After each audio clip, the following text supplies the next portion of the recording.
नमस्कार दोस्तों, let's study GS में आप सबका स्वागत है। दोस्तों, इस चैनल पर आज से हम लोग घटना चक्र के रसायन विज्ञान को शुरू करेंगे। दोस्तों, इस बुक की खासियत है कि इसमें न केवल रिवीजन के रूप में नोट्स दिया गया है, बल्कि प्रीवियस ईयर के पूछे गए विभिन्न परीक्षाओं के प्रश्न एवं उसके व्याख्या भी दिए गए हैं। इससे आपको एग्जाम की तैयारी में सिलेबस को समझने एवं उसके अकॉर्डिंग प्रश्नों को हल करने में मदद मिलेगी।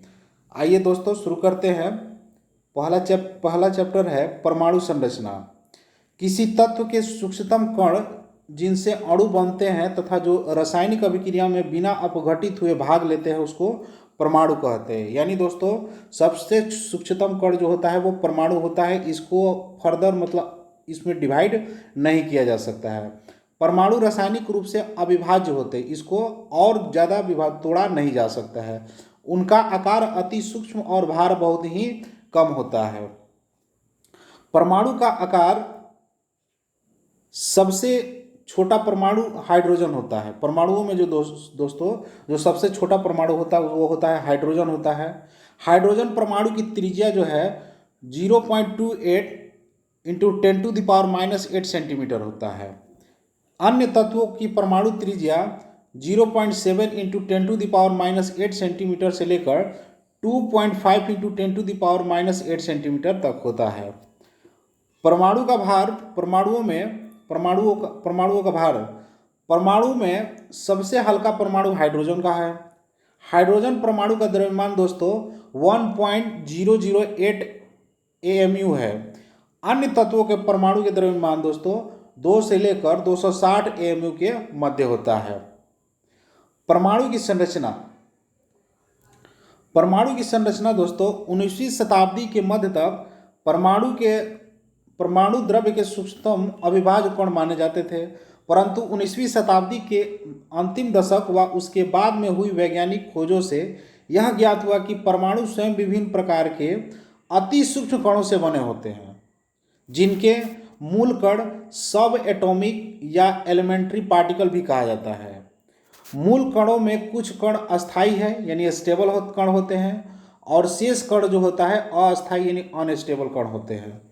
अस्थायी कण परमाणु के बाहर स्वतंत्र अवस्था में रह सकते हैं अस्थायी कणों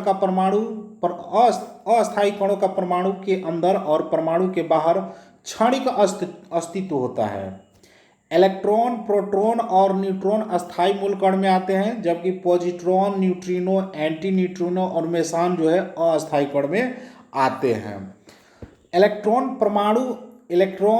प्रोटॉन और न्यूट्रॉन परमाणु संरचना के प्रमुख मूल कण होते हैं। दोस्तों, परमाणु में एक नाभिकीय होता है। नाभिक में दोस्तों प्रोटॉन और न्यूट्रॉन होता है और और इसके चारों ओर चक्कर दोस्तों इलेक्ट्रॉन लगाता है। अगला पॉइंट है कि इलेक्ट्रॉन अति सूक्ष्म ऋण आवेशित कण है। एक इलेक्ट्रॉन पर यूनिट ऋण आवेश होता है। इलेक्ट्रॉन का द्रव्यमान हाइड्रोजन परमाणु के द्रव्यमान का लगभग 1/1837 होता है। इलेक्ट्रॉन की खोज 1897 में इंग्लिश वैज्ञानिक जे थॉमसन ने कैथोड किरण में की थी। ठीक है, तो इलेक्ट्रॉन की खोज किसने किया था दोस्तों? जे थॉमसन ने, जब कैथोड ट्यूब में जो है किरण को प्रवाह कराया था तो उससे ये पता चला था। प्रोटॉन दोस्तों, प्रोटॉन अति सूक्ष्म धन आवेशित कण होता है। प्रोटॉन कैसा कण है? धन आवेशित कण होता है। एक प्रोटॉन पर यूनिट धन आवेश होता है। कितना होता है? यूनिट धन आवेश होता है। और प्रोटॉन का द्रव्यमान दोस्तों हाइड्रोजन परमाणु के द्रव्यमान के लगभग बराबर होता है। किसके बराबर होता है? तो हाइड्रोजन परमाणु के द्रव्यमान के बराबर होता है।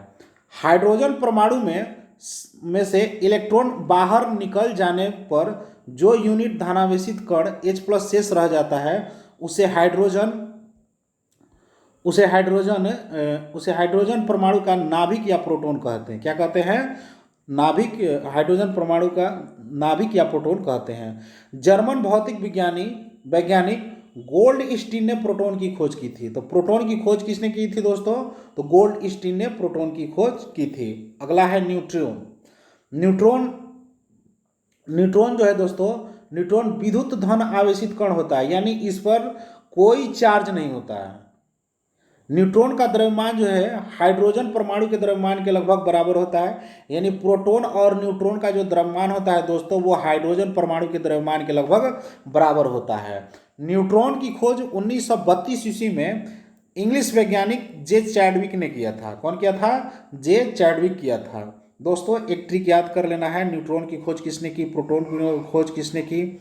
इसके लिए है कि ईटा पर नाच, ई से इलेक्ट्रॉन उसको किए थे, ट से थॉमसन, यानी थॉमसन ने किया था इलेक्ट्रॉन का। प्रोटॉन का दोस्तों गोल्डस्टीन किए थे, और नाच न्यूट्रॉन का किए थे चैडविक। अगला क्वेश्चन है दोस्तों, अगला पॉइंट है कि परमाणु नाभिक का जो संगठन है वो परमाणु नाभिक की रचना प्रोटॉन और न्यूट्रॉन से होती है। परमाणु की संरचना कैसे हुई है, उसके नाभिक की संरचना कैसे हुई परमाणु के, तो न्यूट्रॉन और प्रोटॉन से होता है।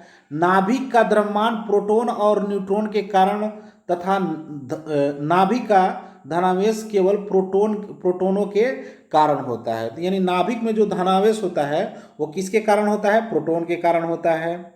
और नाभिक का जो द्रव्यमान होता है दोस्तों, वो प्रोटॉन और न्यूट्रॉन दोनों के कारण से होता है। प्रोटॉन और न्यूट्रॉन को सामूहिक रूप से न्यूक्लियॉन कहते हैं। क्या कहते हैं? न्यूक्लियॉन कहते हैं, क्योंकि ये कण परमाणु न्यूक्लियस के घटक होते हैं। किसके घटक होते हैं? परमाणु न्यूक्लियस के। परमाणु में इलेक्ट्रॉन नाभिक के बाहर ओर चक्कर लगाता है और नाभिक के चारों ओर अपेक्षाकृत कुछ दूरी तक विभिन्न कक्षाओं में घूमते रहते हैं। परमाणु में इलेक्ट्रॉन की संख्या प्रोटॉन की संख्या के बराबर होती है। परमाणु में दोस्तों इलेक्ट्रॉन की जो संख्या होती है वो प्रोटॉन की संख्या के क्या होती है? बराबर होती है। इसलिए परमाणु क्या होते हैं? विद्युत उदासीन होते हैं। अभी जनरल वे में दोस्तों जो स्टेबल है, जैसे मान लो कि पेन ही है, तो पेन में भी अभी क्या है? वो स्टेबल है, यानी उसमें जितना इलेक्ट्रॉन है उतना ही उसमें क्या है? प्रोटॉन है। लेकिन अगर उसी को हम लोग सर पे रगड़ देंगे तो उस पर चार्ज आ जाता है, यानी धन आवेश आ जाता है। ठीक है, तो वही बात यहाँ पर कह रहा है कि परमाणु में इलेक्ट्रॉन की संख्या और प्रोटॉन की संख्या क्या होती है? बराबर है। इसलिए परमाणु क्या होते हैं? विद्युत उदासीन है। लेकिन जैसे ही इसको किसी के साथ चार्ज कर देंगे तो उस पर या तो पॉजिटिव चार्ज आ जाएगा या नेगेटिव चार्ज आएगा। ये डिपेंड करता है मटेरियल्स पे। अगला पॉइंट है दोस्तों, परमाणु क्रमांक यानी एटॉमिक नंबर जो है किसी तत्व के परमाणु नाभिक में उपस्थित प्रोटॉन की संख्या होती है। क्या होती है?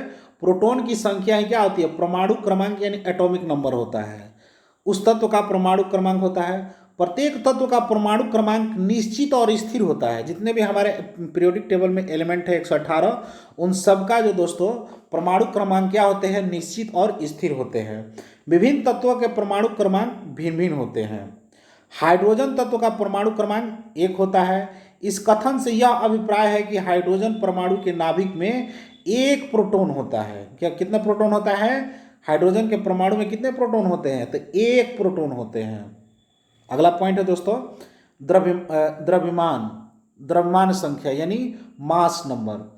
किसी परमाणु के नाभिक में उपस्थित प्रोटॉन और न्यूट्रॉनों की संख्या का योग उस परमाणु का द्रव्यमान संख्या होता है। तो द्रव्यमान संख्या क्या है दोस्तों? किसी परमाणु का द्रव्यमान संख्या क्या होता है? तो परमाणु में उपस्थित प्रोटॉन और न्यूट्रॉन की जो संख्या होती है उसी को क्या बोलते हैं? परमाणु द्रव्यमान बोलते हैं। परमाणु द्रव्यमान की संख्या इसको ए से डिनोट करते हैं, इसलिए परमाणु की द्रव्यमान संख्या यानी ए बराबर क्या होता है? नाभिक में प्रोटॉनों की संख्या जिसको जेड से डिनोट करते हैं प्लस नाभिक में न्यूट्रॉनों की संख्या जिसको एन से डिनोट करते हैं, यानी ए बराबर जेड प्लस एन होता है। ठीक है, जेड प्लस एन होता है। अगला पॉइंट है दोस्तों, किसी परमाणु की द्रव्यमान संख्या उस परमाणु के नाभिक में उपस्थित न्यूक्लियन की कुल संख्या को प्रदर्शित करता है। किसको प्रदर्शित करता है? द्रव्यमान। दोस्तों परमाणु का द्रव्यमान संख्या क्या प्रदर्शित करता है कि उसके न्यूक्लियन में कितनी संख्या है, किसका? प्रोटॉन और न्यूट्रॉन की। किसी तत्व के भिन्न भिन्न परमाणुओं की द्रव्यमान संख्या क्या होती है? भिन्न भिन्न होती है। क्यों? क्योंकि सभी परमाणुओं के अलग अलग क्या होते हैं? द्रव्यमान क्या बोलते हैं? नंबर होते हैं, एटॉमिक्स नंबर होते हैं, परमाणु संख्या होती है अलग अलग। यही कारण है कि प्रत्येक परमाणु का अलग अलग क्या होती है? द्रव्यमान संख्या भिन्न भिन्न होती है। परमाणु भार दोस्तों, किसी परमाणु का परमाणु द्रव्यमान या परमाणु भार उसकी द्रव्यमान संख्या के लगभग बराबर होती है। किसके बराबर होती है? उसके द्रव्यमान संख्या के लगभग बराबर होती है। परमाणु भार बराबर क्या होता है दोस्तों? परमाणु भार बराबर होता है नाभिक में प्रोटॉन की संख्या प्लस नाभिक में न्यूट्रॉनों की संख्या। ठीक है, आगे देखते हैं। अब देख लेते हैं हम लोग थोड़ा सा सम इलेक्ट्रॉन्स को। ठीक है, सम इलेक्ट्रॉनिक्स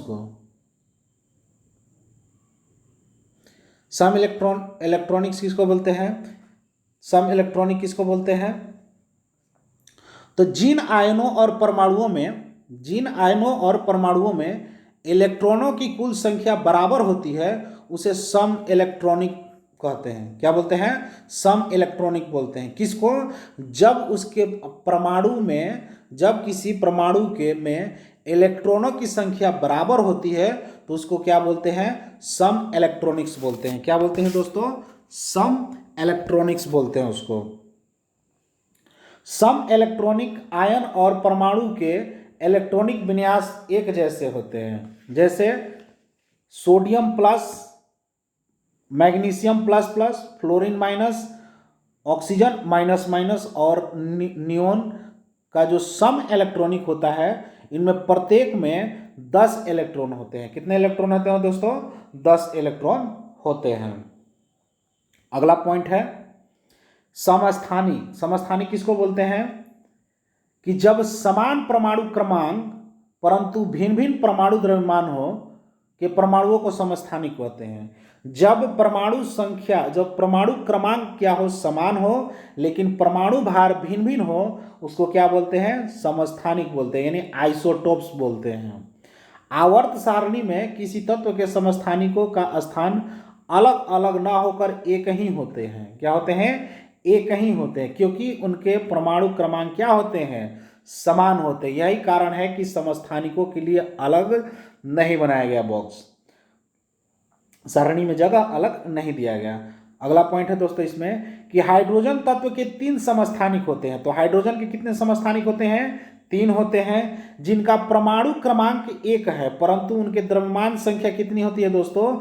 1, 2 और 3 होती है। इन समस्थानिकों को हाइड्रोजन 1, हाइड्रोजन 2 यानी ड्यूटेरियम बोलते हैं, जिसको डी से डिनोट करते हैं। हाइड्रोजन 3 यानी ट्रिटियम बोलते हैं, जिसको टी से डिनोट करते हैं। अगला पॉइंट है दोस्तों, ऑक्सीजन तत्व के 3 समस्थानिक ज्ञात है, जिनके परमाणु क्रमांक कितने हैं दोस्तों? 8 है, परंतु द्रव्यमान संख्या 16, 17 और 18 है।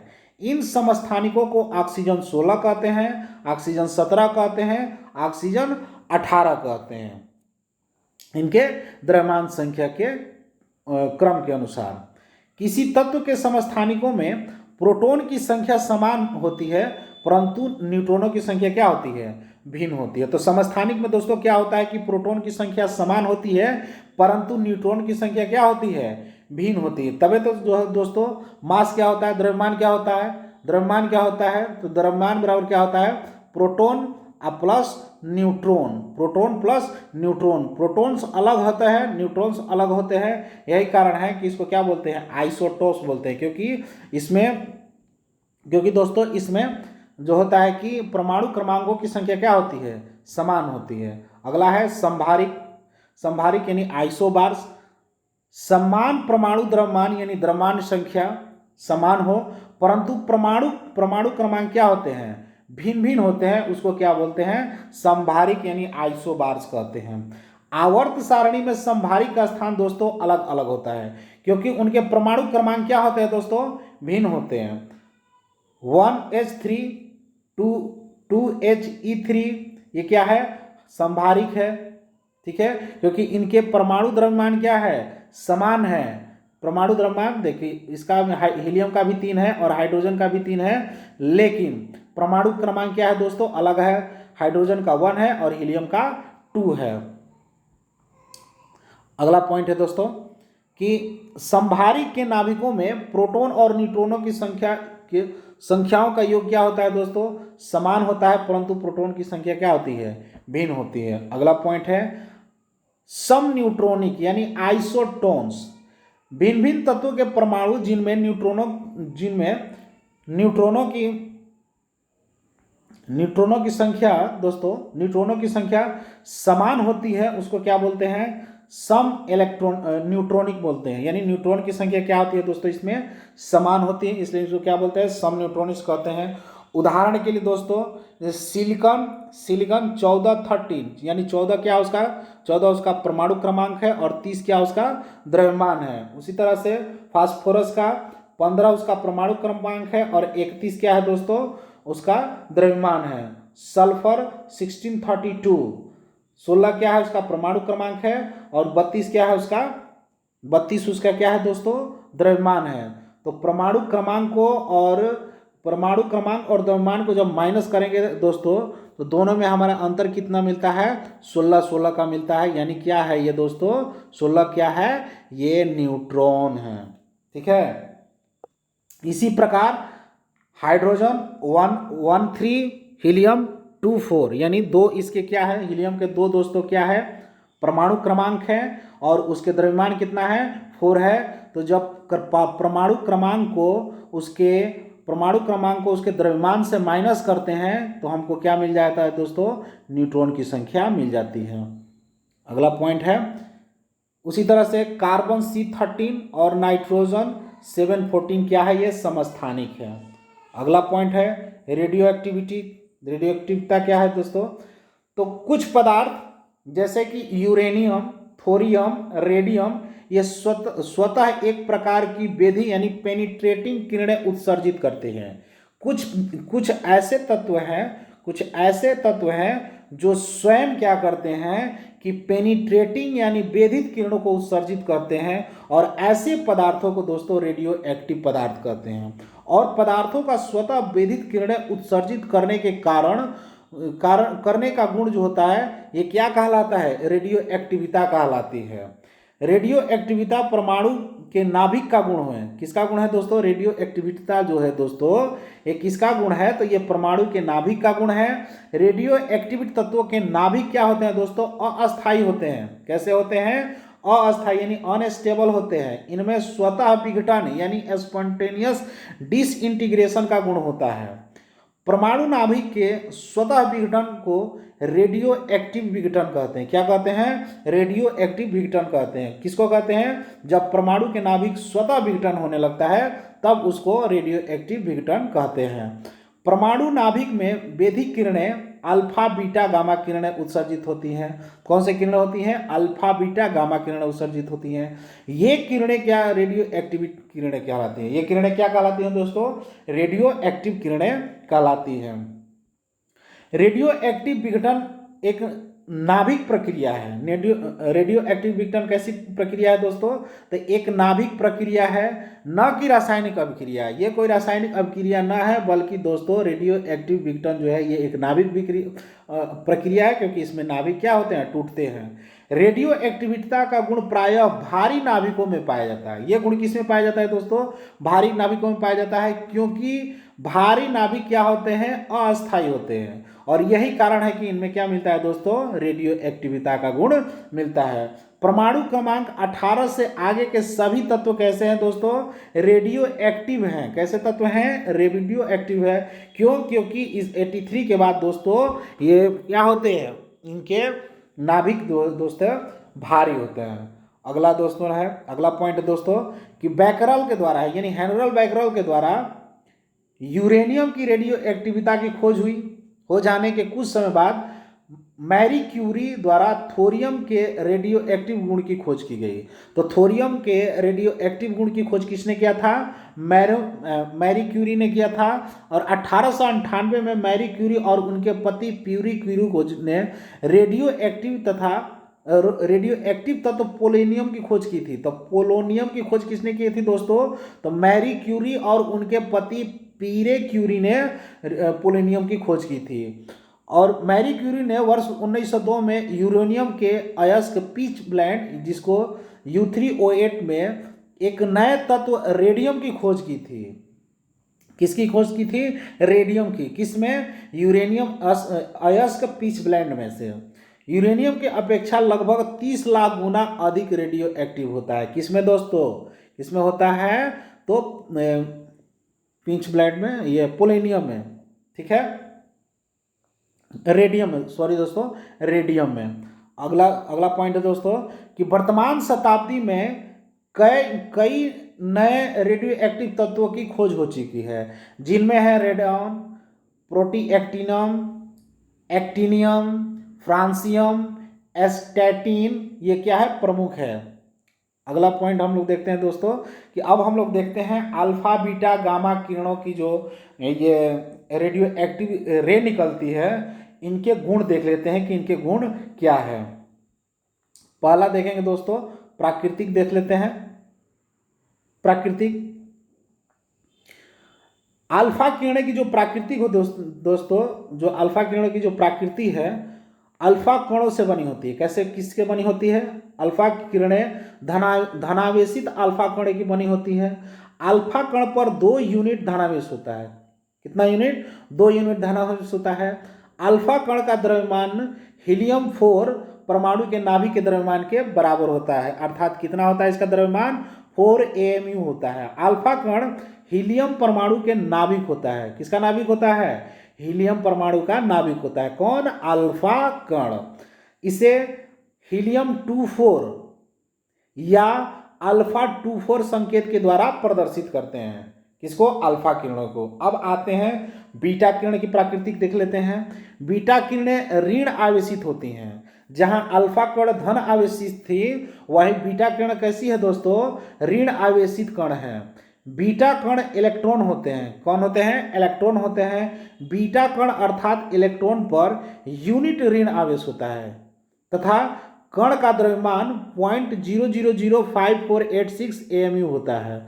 अल्फा कण को -1 बीटा 10 या -1 इलेक्ट्रॉन 10 को संकेत द्वारा प्रदर्शित करते हैं। अब प्राकृतिक हम लोग देख लेते हैं दोस्तों गामा किरण की। गामा किरणें गामा किरणों के सदृश विद्युत चुंबकीय विकिरण है। कैसी विकिरण है? ये विद्युत चुंबकीय विकिरण है। कौन सा? गामा किरणें। गामा किरणों का तरंग जो है दोस्तों, तरंग दैर्घ्य दोस्तों 1 यानी 1 × 10 टू द पावर -8 होता है। कितना होता है?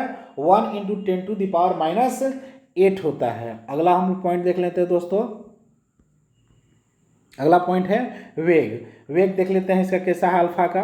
अल्फा कण का अल्फा किरणों का वेग लगभग प्रकाश के वेग का 1/10 होता है। प्रकाश के वेग से कितना होता है? 1/10। किसका? अल्फा किरणें का। बीटा किरणें का वेग जो है दोस्तों, प्रकाश के वेग के लगभग बराबर होता है। किसके बराबर होता है? बीटा की किरणें का वेग जो है दोस्तों प्रकाश के वेग के बराबर होता है। और गामा किरण का वेग जो है दोस्तों प्रकाश के वेग के बराबर होता है। इसका भी होता है, यानी बीटा और गामा किरण की जो वेग है दोस्तों प्रकाश के वेग के बराबर होता है, जबकि अल्फा किरण का वेग जो है दोस्तों वो प्रकाश के वेग का 1/10 होता है। यानी इसका वेग कम होता है, इन दोनों का वेग ज्यादा होता है अल्फा किरणों के अपेक्षा। अगला प्रकृति हम लोग देख लेते हैं दोस्तों, वेधन क्षमता यानी पेनिट्रेशन पावर।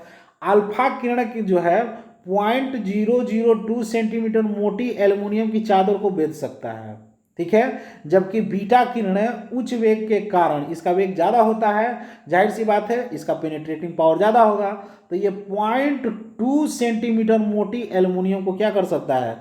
भेद सकता है। गामा किरणें 100 सेंटीमीटर मोटी एल्युमिनियम चादर को भेद सकता है। अब देख लेता हूं अगला पॉइंट दोस्तों, आयनकारी क्षमता यानी आयोनाइजेशन पावर। अल्फा किरणें गैसों को आयनित करती है इनकी आयनकारी क्षमता बीटा किरणों की अपेक्षा 100 गुने तथा गामा किरणों की अपेक्षा 1000 गुना होती है। ठीक है, कितना होती है इसकी क्षमता? बीटा किरणों से 100 गुनी होती है अल्फा किरणों की आयनिक, और गामा किरणों से 10,000 गुनी अधिक होती है, क्षमता होती है। बीटा किरणें, अब हम लोग देख लेते हैं दोस्तों बीटा किरण की आयनकारी क्षमता। बीटा किरणें गैस को आयनित करती हैं, इनका आयनकारी क्षमता दोस्तों गामा किरणों की अपेक्षा 100 गुनी होती है।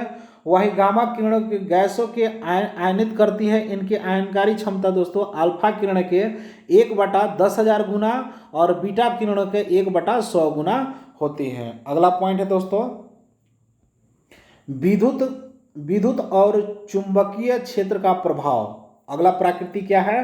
विद्युत और चुंबकीय क्षेत्र का प्रभाव। अल्फा किरण विद्युत क्षेत्र में ऋण आवेशित प्लेट की ओर विक्षेपित हो जाता है, जब अल्फा किरणें चुंबकीय क्षेत्र में भी विक्षेपित हो जाता है। बीटा किरण दोस्तों, बीटा किरणें विद्युत क्षेत्र में धन आवेश प्लेट की ओर क्या होती है? मुड़ जाती हैं, क्योंकि इसका प्रकृति कैसी होती है? इसका ऋण आवेशित होती है।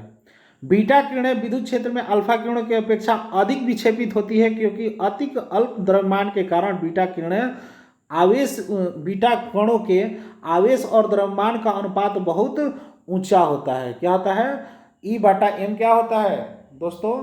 अधिक होता है। बीटा किरणें चुंबकीय क्षेत्र में भी विक्षेपित होती हैं। गामा किरणों का हम लोग देख लेते हैं दोस्तों। गामा किरणें विद्युत उदासीन होती हैं, इन किरणों पर विद्युत और चुंबकीय क्षेत्र का कोई प्रभाव नहीं पड़ता है। अगला प्रकृति है दोस्तों फोटोग्राफिक प्लेट का प्रभाव। अल्फा किरणें फोटोग्राफिक प्लेट को काला कर देती है। अल्फा किरणें क्या करती है? फोटोग्राफिक प्लेट को काला कर देती है, जबकि बीटा किरणें फोटोग्राफिक प्लेट को अल्फा किरणों की अपेक्षा कम काला करती है। ये भी काला करती है, लेकिन अल्फा किरणों की अपेक्षा कम करती है बीटा किरणें।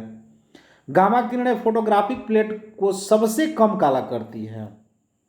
अब हम लोग देख लेते हैं कि बेरियम प्लेटिनोसाइनाइड और जिंक सल्फाइड पर इसका क्या प्रभाव पड़ता है अल्फा किरण का? तो अल्फा किरणें प्रदीप्त उत्पन्न करती है, यानी लुमिनियस उत्पन्न करती है। बीटा किरणें प्रदीप्त ये भी उत्पन्न करती हैं, और गामा किरणें प्रतिदीप्त उत्पन्न करती है, यानी तीनों है दोस्तों प्रतिदीप्त उत्पन्न करती है। किस पर? बेरियम प्लेटिनोसाइनाइड और जिंक सल्फाइड के प्रभाव में। अगला पॉइंट है दोस्तों, अब प्रश्न हम लोग थोड़ा इससे संबंधित प्रश्न है, कुछ प्रश्नों को देख लेते हैं। दोस्तों वीडियो अच्छा लगता है तो लाइक और सब्सक्राइब करें, साथ में शेयर करें और बेल आइकॉन बटन को भी दबा लें, ताकि मेरे द्वारा डाली गई कोई भी सूचना आपको आसानी से मिलती रहे। पहला क्वेश्चन है दोस्तों कि परमाणु नाभिक के अवयव हैं कौन कौन से? ऑप्शन है दोस्तों इलेक्ट्रॉन और प्रोटॉन, इलेक्ट्रॉन और न्यूट्रॉन, प्रोटॉन और न्यूट्रॉन, और डी है दोस्तों प्रोटॉन, न्यूट्रॉन और इलेक्ट्रॉन। तो इसका क्या होगा दोस्तों? इसका आंसर क्या होगा दोस्तों?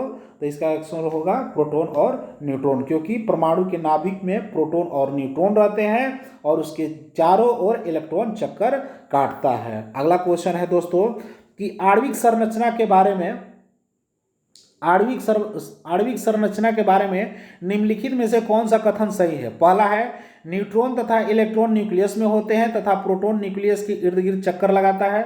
ऑप्शन बी है दोस्तों इलेक्ट्रॉन तथा प्रोटॉन न्यूक्लियस में होते हैं तथा प्रोटॉन न्यूक्लियस के इर्द गिर्द चक्कर लगाता है। सी है प्रोटॉन तथा न्यूट्रॉन न्यूक्लियस में होते हैं तथा इलेक्ट्रॉन न्यूक्लियस के इर्द गिर्द चक्कर लगाता है। ऑप्शन डी है दोस्तों प्रोटॉन, न्यूट्रॉन तथा इलेक्ट्रॉन सभी न्यूक्लियस में होते हैं। तो इसका आंसर क्या होगा दोस्तों?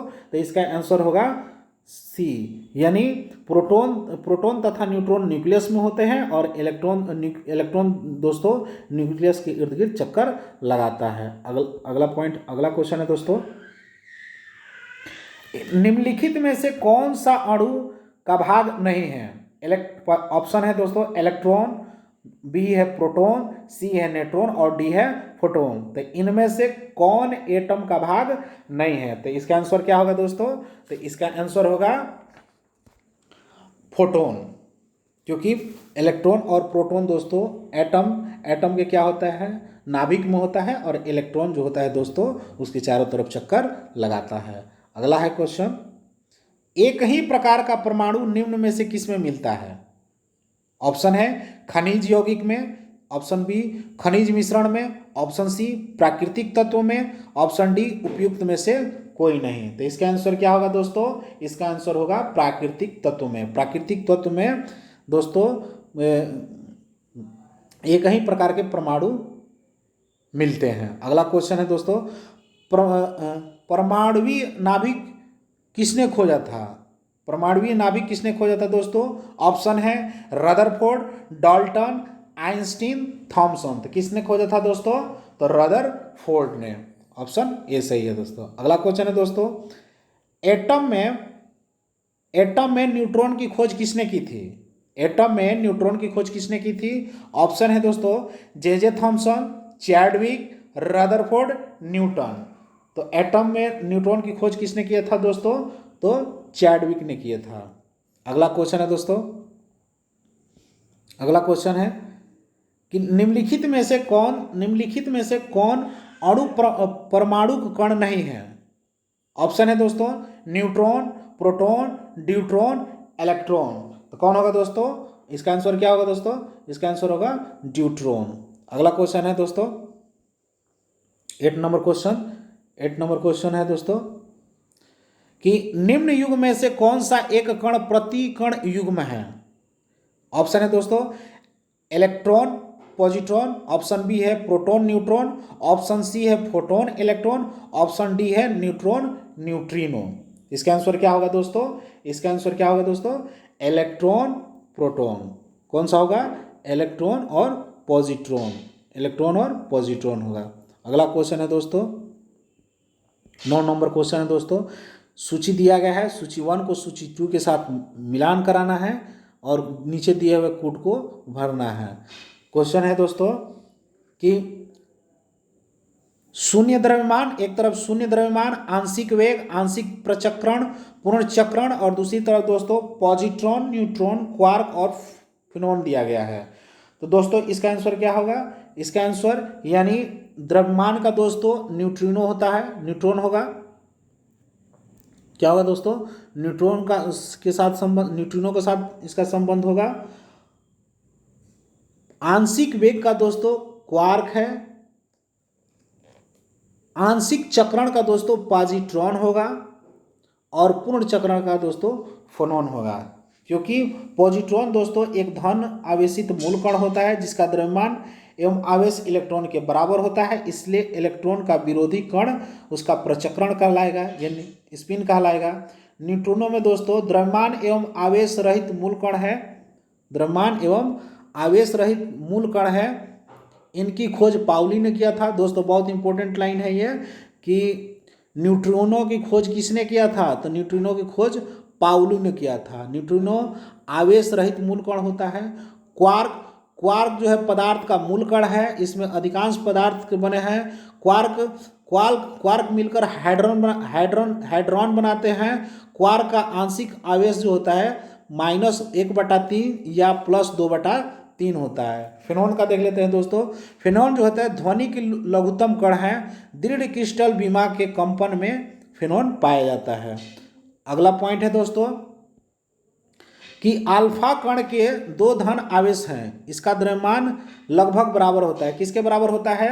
2 प्रोटॉन के बराबर होता है। ऑप्शन बी है हीलियम के एक परमाणु के नाभिक के बराबर होता है। ऑप्शन सी है 2 पॉजिट्रॉन और 2 न्यूट्रॉन द्रव्यमान के योग के बराबर होता है। ऑप्शन डी है दोस्तों 2 पॉजिट्रॉनों के, क्योंकि प्रत्येक पॉजिट्रॉन में केवल एक धन आवेश होता है। इसका आंसर क्या होगा दोस्तों? तो इसका आंसर होगा हीलियम के एक परमाणु के नाभिक। ऑप्शन बी होगा दोस्तों कि हीलियम के एक परमाणु के नाभिक के बराबर होता है। अगला क्वेश्चन है दोस्तों 11 नंबर क्वेश्चन दोस्तों कि हीलियम के नाभिक में होता है, क्या होता है? ऑप्शन ए केवल एक प्रोटॉन होता है, ऑप्शन बी 2 प्रोटॉन होता है, ऑप्शन सी 2 प्रोटॉन एवं 2 न्यूट्रॉन होता है, ऑप्शन डी 1 प्रोटॉन एवं 2 न्यूट्रॉन होता है। तो इसका आंसर क्या होगा दोस्तों? इसका आंसर क्या होगा कि तो 2 प्रोटॉन और 2 न्यूट्रॉन होते हैं। ठीक है।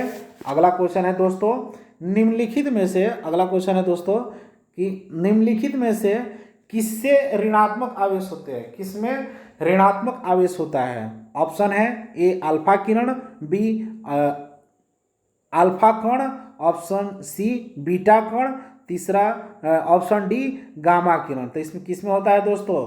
तो बीटा कण में। बीटा कण में क्या कैसा होता है? ऋण आवेशित होता है, जबकि अल्फा क्या था? धन आवेशित था।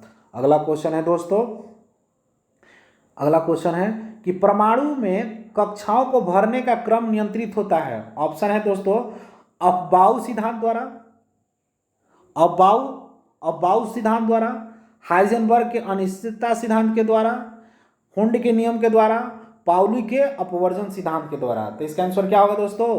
अफबाउ सिद्धांत के द्वारा होता है। अगला क्वेश्चन है दोस्तों 14 नंबर क्वेश्चन दोस्तों, 14 नंबर क्वेश्चन क्या है दोस्तों कि रासायनिक तत्व के अणु के संदर्भ में चुंबकीय क्वांटम संख्या का संबंध है। ऑप्शन है दोस्तों अभिविन्यास से, आकृति से, ऑप्शन सी अमाप से, ऑप्शन डी चक्रण से। तो इसका आंसर क्या होगा दोस्तों? तो इसका आंसर होगा अभिविन्यास से।